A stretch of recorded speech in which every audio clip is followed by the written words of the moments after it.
Ooh. Is that gross or what? Ugh. You're kind of a jerk. I asked you not to do that. Ah. Everyone's refrigerators look like this in the back. No one pulls the refrigerator out and cleans it. Do they? No, they don't. You're a clean freak and you don't pull your refrigerator out and clean it. I'm gonna vacuum you. Turn off the camera.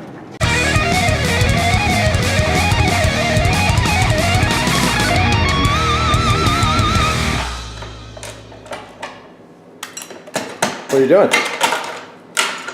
Our ice maker stopped working sometime and froze our freezer and froze our ice cubes into one solid block. So I'm just trying to break apart some of them so we have some ice, but see? Frozen, solid.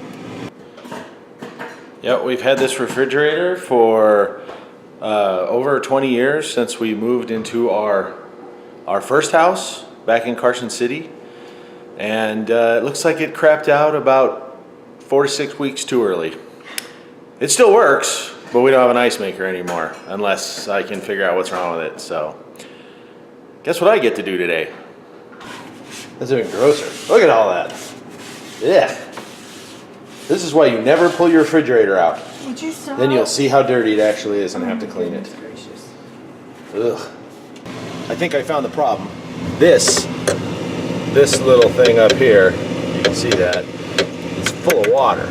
It's supposed to direct the water into the ice tray here. And it's full of water. It's happened before, so maybe I can fix it. In here, that's full of ice. And instead, the hose comes in through that hole. And instead of flowing down into this area, it overflows this and goes into the freezer. Got the ice out. There's where the chute where the water comes in. You can see there's a little bit of gunk in there. Well, I'm sure water collects on that, water droplets, and starts to freeze, and over time it clogs up and overflows. So now I got soaking in some vinegar, had some calcium buildup. That's probably trapping some of the water instead of it coming off. All right, it's all clean, ready to go back in. I'm just gonna go mount it back up. Getting that plug in there is the hardest part, but in a few minutes we'll see if it works. All right, it's all back in. Cleared out that little cup up there, and it worked because it filled with water, and I didn't know it did, and then I pulled it out and I spilled it all over myself. But it works now. I probably have to wait for it to, I think it froze something before it pours more water in there. But anyway, it works, hopefully, theoretically. So our refrigerator might stay alive for another few weeks so we can get out of here.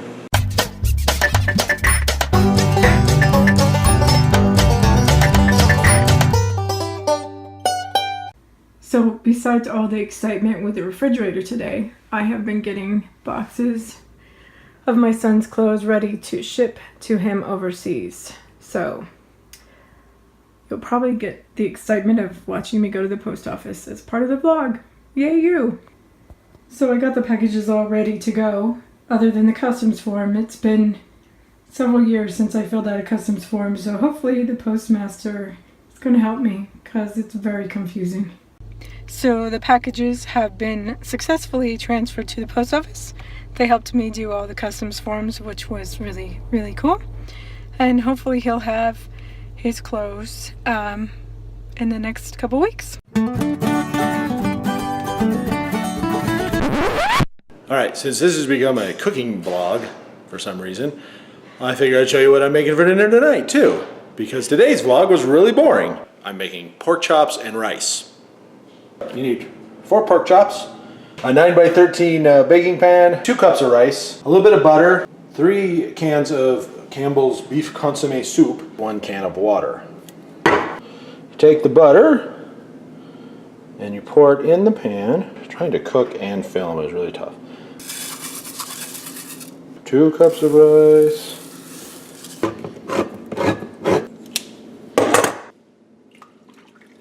3 cans of consomme and the 1 can of water in with the rice and the butter. And you cover it with a little aluminum foil. Then you pop it in the oven at 400 degrees, disregard what that says, because it's not done preheating, but 400 degrees for 40 minutes. Throw a little butter in a pan, take your pork chops, and throw them in to fry. Once 40 minutes are up, you pull it out, take the foil off, put the pork chops on top, then you put the foil back on. It goes back in the oven, 400 degrees for 15 to 20 minutes. Pork chops and rice.